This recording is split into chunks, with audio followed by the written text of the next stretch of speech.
Why is the only time you're talking to customers when you're trying to sell them something? Why is that always what goes on? So if you have a really strong DM strategy, it's about being able to have regular conversations with people about what they're doing, what they love, what questions they might ask of you, what they love about your content, whatever it might be, without having to turn it into a sale. Because when it's time for you to be promoting the sale, they're going to be the ones that see those things. They're going to be the ones that see those posts because they're already a highly engaged customer. Welcome to the Limitless Podcast, the show where women entrepreneurs become radically aware of their limiting beliefs, learn to value their worth, generate wealth, and to thrive as a magnetic brand leader.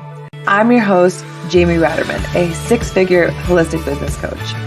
I've helped over 100 rebellious entrepreneurs master marketing, embody leadership, and say fuck it to the hustle. Let's dive in. Welcome to another episode of the Limitless Podcast. I'm in that summer feel. We are quickly approaching the midway part of the month. I've been talking about it with my mastermind, and we've been sharing about how have we hit our goals in the first 6 months? How do we want to approach them in the second 6 months?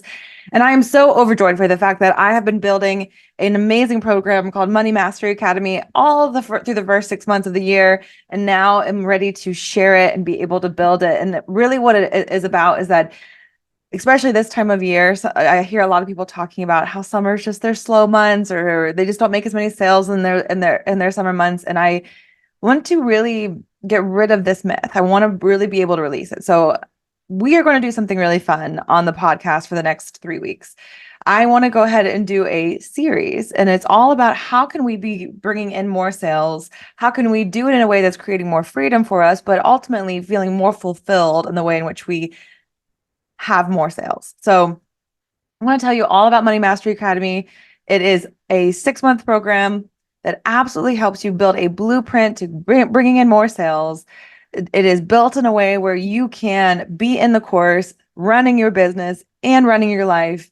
It's there. I'm there as a support the whole way through. There's so many amazing things. We're going to talk more about it later, but I just want you to know that if right now you are looking at your 6-month mark of the year and going, I wanted more money this year, or I'm not seeing the growth that I'm looking for, or why do I feel like I'm working so much and trying to create new things left and right? This is the thing for you. So if you're interested, everything's of course going to be in the show notes, including a 15-minute call if you want to see if it's right for you. But ultimately, I want you to be able to create that consistent cash flow no matter what season it is. So let's go ahead and drop into the episode, but please know that that is something I'm super excited about as we enter into the second half of the year. So one of the things about being a brand, being a small team business, is that your ability to raise your income to higher levels rests on a few things.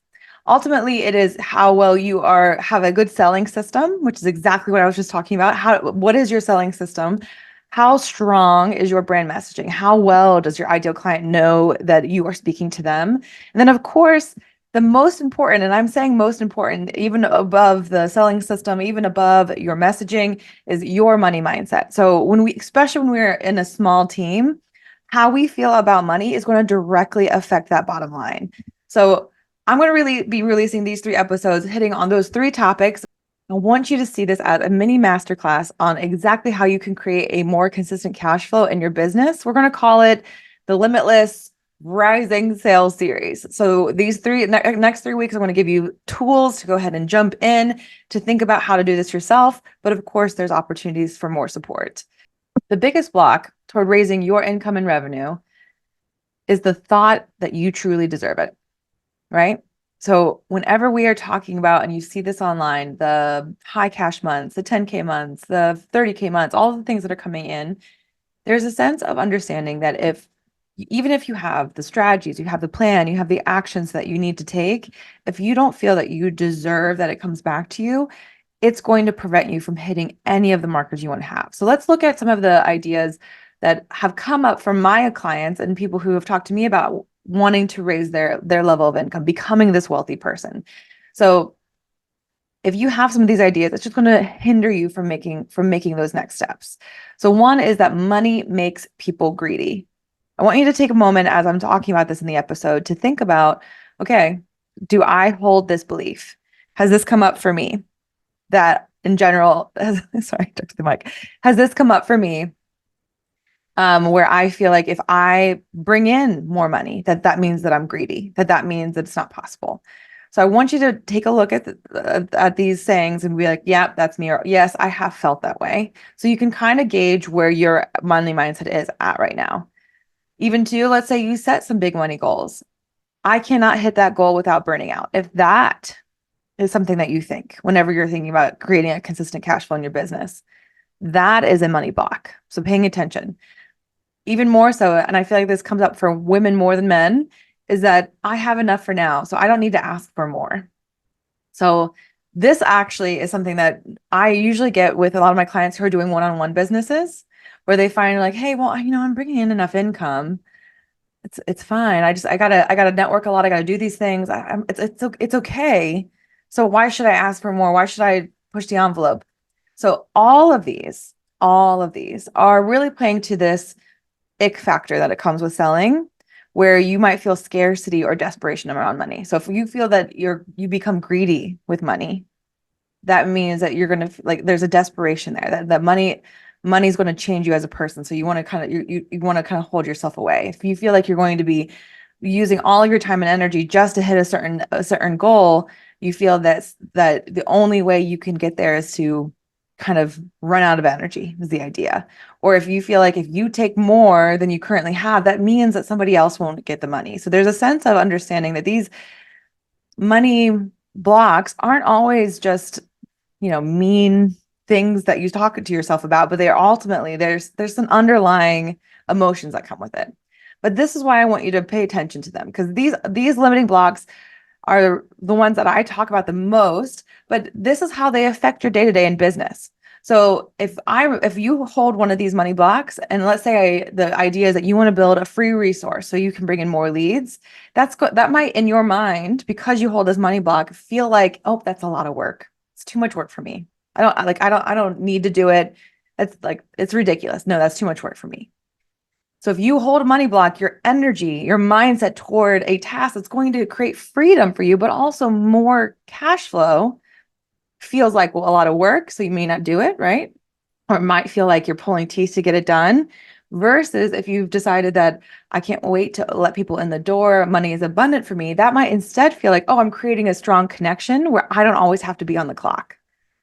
So your mindset is going to affect the energy you put into these tasks. Let's try another one. So so in general, whenever we are trying to bring in more people into our business, doing outreach is really important. But I know that I've had clients who have some of these money blocks and they go, doing outreach feels like I'm a burden to them, like I'm bothering them. It feels really greedy and like annoying, right? So it's not really the outreach. It's the fact that they think that they don't deserve the money that's going to, or they can't have a conversation and get a no, right? So like the money block is preventing them from doing a direct connection type of conversation. Instead of looking at it as, you know what, I market my business, I love what I do, I've been talking to this person in all these other ways, the next natural step is to help them reach their goals through selling my program. So again, money mindset's going to block you from taking this step. Let's just do one more for good measure. If I creating a group program, creating a community feels unnecessary to me and would just be too much work. That might be the way in which you look at an action that's going to bring in more money for you, instead of if you are able to release these money blocks, have a better relationship with money. It's about creating a growth experience for your community and easier cash flow for you. Okay. So I wanted to give these as examples because they're ultimately excuses I get a lot of the time when I'm talking about, okay, let's bring in more cash flow. And then they're like, oh, I just wanted to keep doing the same things that I've been doing day in and day out. I want to just keep doing the same things and like put my fingers up and hope that sales come in, versus creating a system, versus creating an offer suite, versus creating something that absolutely by definition is going to bring in more money by design. So these money blocks don't just like block money from coming to you. They also block the actions that create larger income, that create more revenue for you. So that's why I wanted to start this series by talking about how we can start to create better relationships with our money. So the way that we think about money affects our actions every single day. Your ability to move past limiting beliefs around your money will absolutely affect your revenue, how big your community ends up being, and ultimately how convenient or how much convenience you have in your life. Now, there's always that idea that money doesn't buy happiness. In my opinion, money at least buys security and convenience. At the end of the day, money does provide something for you in your life. It's not always happiness, of course, but the idea that we want security, we want this convenience to build the lives that we want to fix how we receive money, how we feel about money, because it's going to prevent us from taking those actions. So today we're going to focus on the 3 key markers on creating a more secure relationship with your money, the money that you desire, the money that's coming to you, but ultimately how we can take the ick out of selling. We don't want to feel icky when it's time to sell towards our business. This particular part of creating more money and more cash flow is something I've built into Money Mastery Academy. Every single module has a mindset lesson where it's helping you to slowly get rid of subconscious beliefs. This is like science-backed routine, and replace it with a more abundance mindset. It was so important to me with the program that I included this, just because mindset is something we got to build along the way, and the actions we take with each module is going to just create more evidence that it's possible for you as you upload new beliefs. So it's really important. So within this, we follow, and I've talked about this in other episodes, the 3-step process of changing your subconscious, which is awareness, emotional processing, and then that consistent action that creates evidence. So understanding that that was such a big part of why I wanted to create this new program. But either way, let's think about our 3 key markers of how we can have a better relationship with money. First and foremost, I gave you examples, but we need to identify our money blocks. So what is your money blocks as they are right now? I gave you some examples at the beginning of the episode, but I want to walk you through an exercise I like to do with my clients so that they can find out what might be creating money blocks for them. So take a moment, and I want you to kind of pause with yourself, whether you're walking, whether you're listening to this while you're working, whether you're doing chores around the house. Can you take a moment and sit down and relax? If you're driving, maybe take a little note of where we're at in the episode and come back. But the idea is I want you to take a moment so that you can fully visualize with me. I want you to take a moment to be able to fully experience what this is, so we can identify what kind of subconscious thoughts are preventing us from creating more money in our life and in our businesses. So I want you to take 2 big deep breaths with me. So I want to inhale. Let's just inhale the money you'd like to receive. Exhale anything else that's kind of creating chatter in your brain, letting it all out. Do it again. Inhale and exhale. Now, if you can, close your eyes. Listen to my voice. Let's visualize together.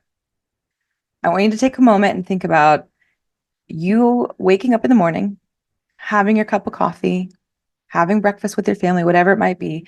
And I want you to think about grabbing your phone, opening your phone, finding your bank app, typing in your password, or maybe the Face ID.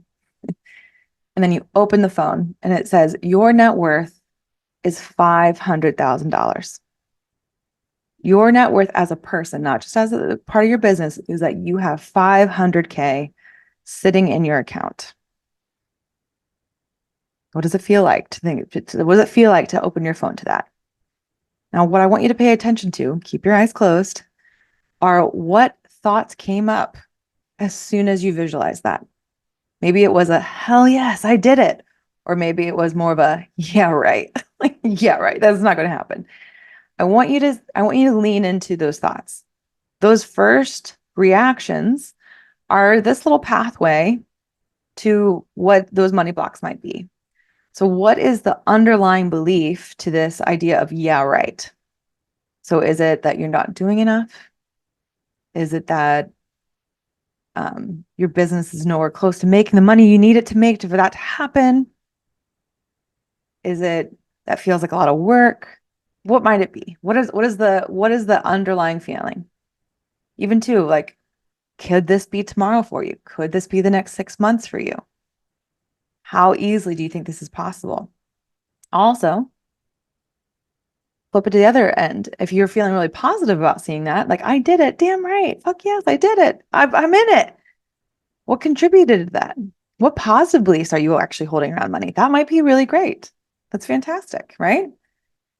I want to come back to this. How long do you think it would take from where you're at right now to hitting that marker?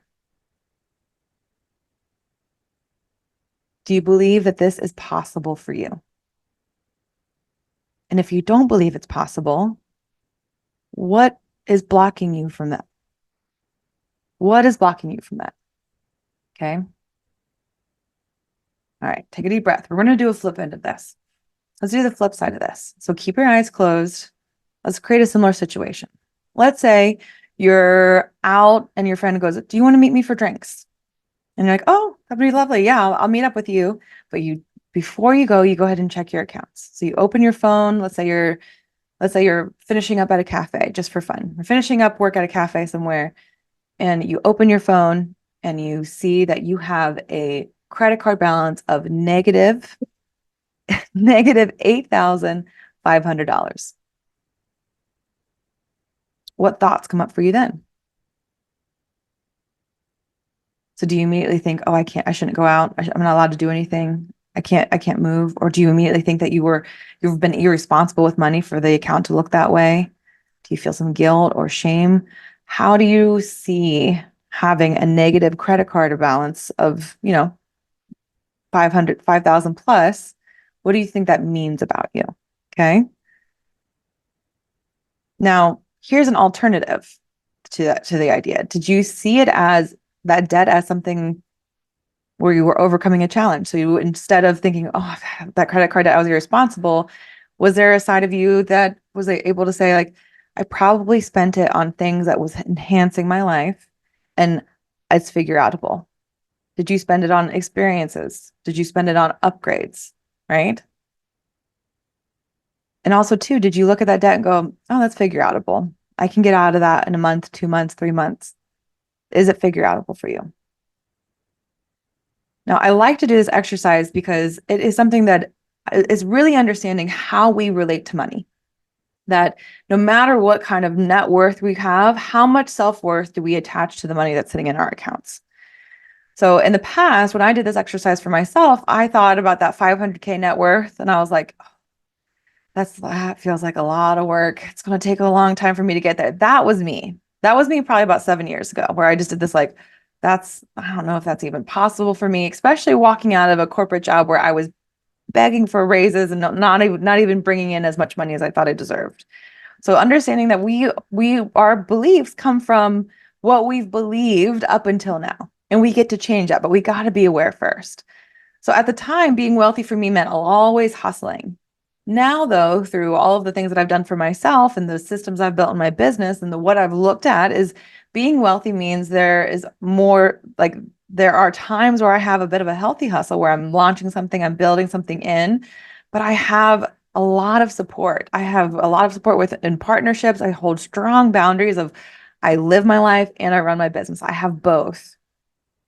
And now when I'm thinking about this money, like that money block, that money block back then was being wealthy meant that I had no life outside of my business. Now, being wealthy means that I have money coming to me, whether I'm working in my business or enjoying what my business provides to me.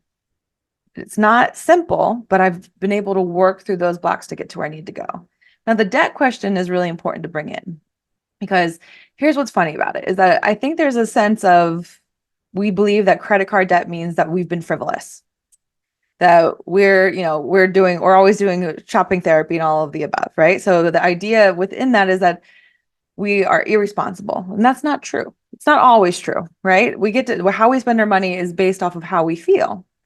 So we look at student loans that sometimes are exorbitant, right? And go, "Oh, student loans are normal. If people have a student loan, it's not shameful."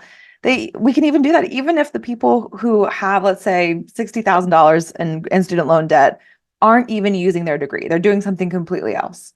We don't see student loans the same way, even though that's debt.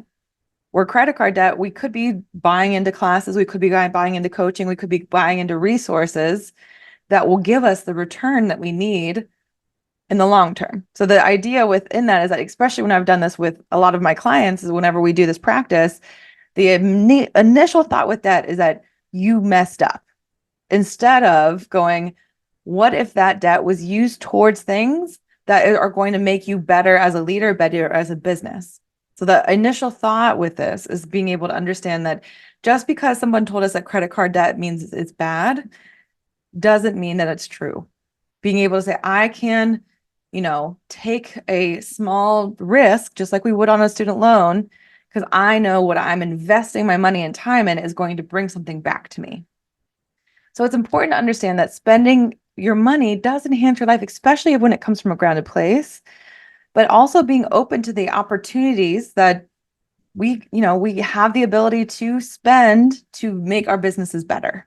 Again, this is all done from a grounded place. We don't want you to, I'm not suggesting that you just go buy a ton of programs right now and you don't know how it's all going to work. I want you to come from a really strong step-by-step path. But the idea is that the way we spend our money, how much money we have in our accounts is not something that we should attach to our self-worth, but can be a way where we are looking at how well have we set up our businesses to support our lives. So this is exactly why I want you to take that moment. So what limiting blocks, money blocks came up as you did this exercise? Write them down, bring them up, bring them top of mind, because that is going to be your first step. You are aware. You are aware of what might be blocking you from bringing more money into your business. What's preventing you from taking the actions that you want to take? The second piece within this is we want to choose a more secure attachment to money as a person. We want to create a better relationship with money from the get-go. So we hear this all the time when we're talking about loving relationships. And I did an episode on this in the past, but the idea is when money is something that creates opportunities in our life, just like being in a loving relationship would be. So we want to have a loving relationship with money. So within that, let's think about what might be holding us back from bringing in more money. We want to start building confidence through action and how we relate to money in our day-to-day. So we're going to replace any avoidant or any anxious relationship habits we have with money, and we want to replace them with more secure and abundant ones. So if you are secure with money, this is what your relationship with money would look like as a business owner. So routinely, you have money dates. Now, I would say routinely means monthly. I'm a twice monthly girl, but in general, you have money dates where you not only see where your spending is going, you know your expenses, you make sure your credit cards are all being paid, your team's being paid, all of the above, but also you're checking in on how well each of your products, each of your offers is bringing in revenue for you. So on a regular basis, if somebody asked you, oh, how much is that particular product bringing in for you, you would have at least a good idea of what it's bringing in for you each month. So money dates, meaning you balance this out. Sometimes it will take 30 minutes every other week, allows you to see that. And you have a relationship where you understand what your money is. Another one would be knowing your numbers and prioritizing your time towards money-making tasks. Now, this is where you want to know how much money does it take to run your business?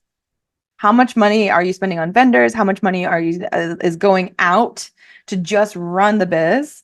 But also, how much money are you bringing in on a regular basis? So it plays into the money dates, but also this is where how do you make decisions based off of the money that's coming in and out of your business? So one of the things that really comes up with this is if you have a secure attachment to money, the idea is that you're going to make sure that the things you get done on the day-to-day basis are going to create more money opportunities for you. So the idea is you may not ignore that person who's coming in with an inquiry about working with you. You may not ignore the DMs of people asking questions, FAQs about a particular problem they might have. You might not ignore the fact that you want to put out content and be more visible. So the idea is that if you know your numbers, you also figure out a way to focus on the ones that are bringing in money, delegate where you can, and remove anything that is just wasting time that doesn't really deliver for you. So that is that secure attachment. We know exactly how to nurture that relationship so more money is coming in. Third one being that within a secure money relationship is that you regularly are talking to customers and leads when you're selling or when you're not selling. So This is something that I always have when I'm talking about a DM strategy with clients, is that they end up going like, well, they always feel like I want to sell them. And I usually go like, well, why is that? Why is the only time you're talking to customers when you're trying to sell them something? Why is that always what goes on? So if you have a really strong DM strategy, it's about being able to have regular conversations with people about what they're doing, what they love, what questions they might ask of you, what they love about your content, whatever it might be, without having to turn it into a sale. Because when it's time for you to be promoting the sale, they're going to be the ones that see those things. They're going to be the ones that see those posts because they're already a highly engaged customer versus, hey, you may not have seen my program at all yet, but I think you would be great for it. Want to talk about it? Like there's a lot more warmth and being able to be able to go like, I'm happy to talk about this passion of mine, and knowing if I have this kind of relationship with the people who want to know about it, they're going to turn into a sale. They're going to be more likely to turn into a sale now, next month, 3 months from now, whatever it might be. So really having that good relationship is an important piece. You have found your rhythm. So a fourth habit of a secure attachment is you have found your rhythm in creating more visibility for your business. So this is where we go back to the content creation. We go back to networking. We go back to the messaging behind your offers, is that if you enjoy the way you get visible, everything else is really easy. Like everything else is really easy. So the idea of really being able to say like, I'm going to show up no matter what. I enjoy this. I've created a rhythm that actually makes me feel powerful as a person, but also I know that I am only making my business better by continuing to do this really well. So finding your rhythm and creating more visibility, that is what it might look like for your being securely attached. Last one here, you set money goals and you see selling as an experiment, not just a measure of your self-worth. So this one's a big one, because I think one of the things is when we run our own businesses, we decide that the success or failure of a particular launch or a particular product means that people either like us or don't like us. That's not true in the slightest. But the idea is that when we set money goals, we want to be able to understand like, okay, if I set a goal and I reach it, that's going to help me be better for the next launch. If I set a goal and I don't reach it, what did I learn? If I set a goal and I exceed it, then what's really working well in my business? This is all experimentation. And it gets to all be fun in this way.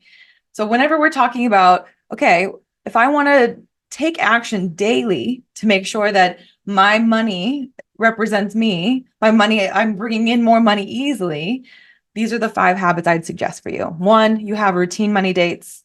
You know your numbers, meaning you know exactly how where your money's going out and coming in, and the kind of tasks that you need to focus on to continue to bring in more.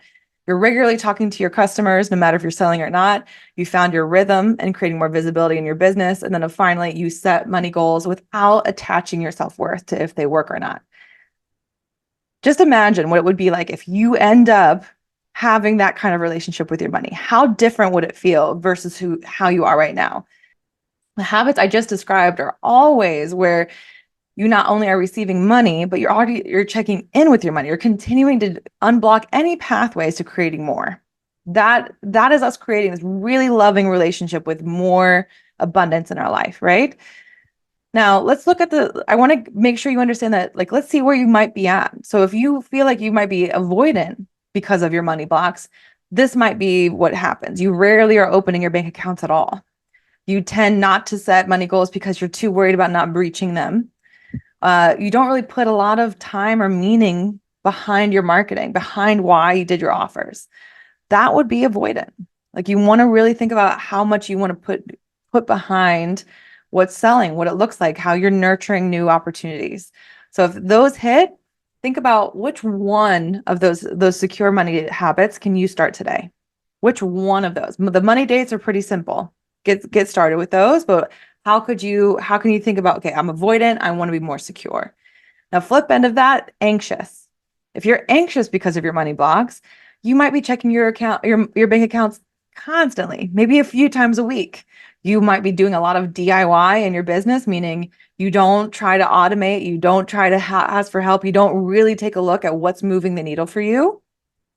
And you tend to put a lot of pressure on each social media post turning into a sale, or each interaction in the DMs, in person, turning into a sale.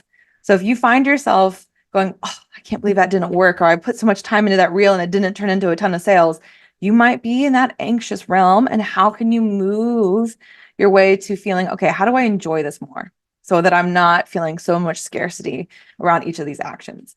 Take a moment, revisit those 5 habits I just described, and understand that this is what's going to create more money coming into your business. We'll start there. Now, I want to just keep bringing this in because it's such an important part. In Money Mastery Academy, this is why I help build the system so that you can be nurturing these things. We rewrite your money stories. So it's not just about like, okay, what are my blocks? It's how can we rewrite them and get them working for you on a subconscious level? But this is why I really want you to feel secure that in general, I want to debunk that myth that if you're an entrepreneur, you can't bring in consistent cash flow. So that is something that's built into that program. The last key marker that we're going to talk about today for your money mindset is that you need to shift your beliefs around selling. So we love to talk about all the hats we wear as entrepreneurs: CEO, content creator, customer service marketer. Like there's so many memes, reels out there talking about how we wear all these hats. You are also a salesperson. Actually, I would put that, especially if you're early in business, above CEO. If you are a salesperson first in your business, you need to be able to passionately pitch, talk, love the offers that you have. And if you find yourself, when I say you are a salesperson in your business, like if you find, like as I say this right now, if you find your stomach kind of clenching up a little bit, or you're over there giving like a little half-hearted, yeah, sure, James, I'm a salesperson. This is the part of the process we need to work on for you. Okay. This is a big one. So let's look at some selling what ifs, because this comes up all the time whenever it's time to sell, it's time to talk, it's time to make this a routine for you. So selling what ifs here are, what if they think I'm pushy if you're selling? Okay. Or what if they think I'm too salesy, which we got to talk about what the heck salesy actually means. Or what if they don't care what I have to say? Okay. So all of these are just excuses to allow money to come to you, right? So what if they think I'm too pushy? Are you too pushy? How can you have real conversations that don't feel pushy? What if they think I'm too salesy? Why does being salesy mean something bad instead of potentially allowing you to see that selling is about solving problems? So really understanding how can we redefine what being salesy means. We get to choose that because every single business sells a little differently. And this is why you want to build that selling system for yourself. Or what if they don't care what I have to say? Again, coming back to this idea that we get to nurture connection through marketing, and that when it's time for the sale, they're ready. They're ready to go. So this idea that the selling what ifs is like they think I'm too pushy, they think I'm too salesy, they don't care what I have to say, all of them can be resolved. All of them can be resolved in just how you approach it, how you feel about it. So if we're looking at this and we understand that we get to choose our thoughts, we get to choose our thoughts just as much as what we want to have for breakfast in the morning. We get to choose the what ifs. Let's flip this over, these common selling excuses, to the positive end. So what would it be like if instead someone felt they were grateful for your help? So instead of feeling like you're pushy, they go, oh, I'm so glad that you mentioned this to me. I never thought of it that way. What if they're grateful for your help?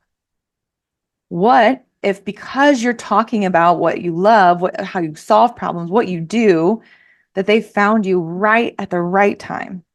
This plays to this idea that if you're talking and you love and you pitch about your business, that people will say, I got drop from the sky clients, when in general, no, it's because like you've been talking about it, you've been doing it. So what if by talking about your offers, talking about what you do, ends up allowing someone to find you right when they need you? And what if when you pitch to somebody, they're interested in simply learning more, but they wouldn't have done it if you didn't ask? So for many of us, our businesses were built because we wanted to do more of what we love with the people who we know we can help the most. So instead of thinking that selling means being pushy, being salesy, or just like being a burden on the people who we know we can solve the problems around, let's flip it. Let's flip it. Instead of saying selling is greedy, I want you to start to affirm for yourself every day that selling is actually about sharing solutions. Selling is actually about sharing solutions. Once you start to make this shift, you're going to see more opportunities through sales, even more so. And I talked about this last month a little bit. You're going to learn to expect that there's going to be rejection, and because it's an important part of the process. But also, too, you get to enhance how connected your buyers are going to feel when it is time to sell. So part one of our rising sales series is you want to hit these three markers. You want to do one, identify your money blocks. We did that together today. Also, two, you're going to choose to create evidence, create actions, consistent action to have a more secure attachment to money. And then finally, you're going to start to shift your selling beliefs to see selling as a way of sharing solutions. The systems, the marketing, the offers, the mindset, these are all keys to creating high cash months consistently, right? This episode is telling you exactly what you need to do. But today's episode is just part one. I want to make sure that you understand that if you don't have the energy and the mindset focused just right, everything else that we're going to talk about is going to feel a little rough. It's going to feel like a lot. We want to get our mind focused on, I can create money for myself every single day. So whenever you're thinking about this, I want you to consider what you want your next 6 months to look like. I built Money Mastery Academy off of 7 years of all of my one-on-one clients, my marketing mastery clients who routinely hit a high consistent cash flow. I have clients who consistently bring in 5K every month, 8K every month. And lovingly, I have a number of one-on-one clients right now that are bringing in 17K months on a regular basis because we've built their selling systems. Money Mastery Academy is a step-by-step master blueprint so that you can attract sales, stand out as a brand, and hit 6 figures by design. That's what I've been building for you for the last 6 months. And I'm giving you the time to build it. So over the next 6 months, you get to do this through creating a social to sales roadmap, meaning you know exactly the kind of content that you need to be putting out. You know, you enjoy the way you do it, but also too, it represents who you are and how that goes from social media to a sales for you. Also, too, we're going to build a magnetic offer suite framework. So every offer suite needs to be built around the brand, not just what you're delivering, but how you deliver, how it's a little different than the next person. And then finally, we're going to sell, rinse, and repeat in a way that you don't always have to be on the clock. We're doing this together so that you can not only build this foundation, but you can also run your own business still, right? You're running your business and you're improving at the same time. You're also enjoying your life. Something I was realizing with the way in which I had run programs in the past is that while I can give more and more and more, the more I focus my programs on you being able to create that consistent action, the better it's going to be. So we have coaching calls. We also have office hours within Money Mastery Academy, so you can be supported all the way through. But I want to say, while it is a 6-month program, by month 2, if you are following through with everything I'm giving in these modules, you will have more leads and sales. By month 2, you're going to be being able to bring in people from the get-go. In the show notes, this sounds interesting to you. If you are just considering, okay, how do I really finish 2024 feeling fantastic? Feel free to book a 15-minute clarity call if you're going, okay, this could be the thing that I've been looking for. And of course, I went ahead and dropped in there just a way to get started. If you want to think about what it looks like, a free training about doing a Instagram bio breakdown. So if you want to look at either of those options, they're in the show notes for you. But most of all, I would love to hear exactly what kind of money blocks you're going to be releasing this month as we work through this Rising Sales series. Stay tuned for part 2. We'll be talking all about how to create that lead generating system for you. Until next time, live a little more limitless.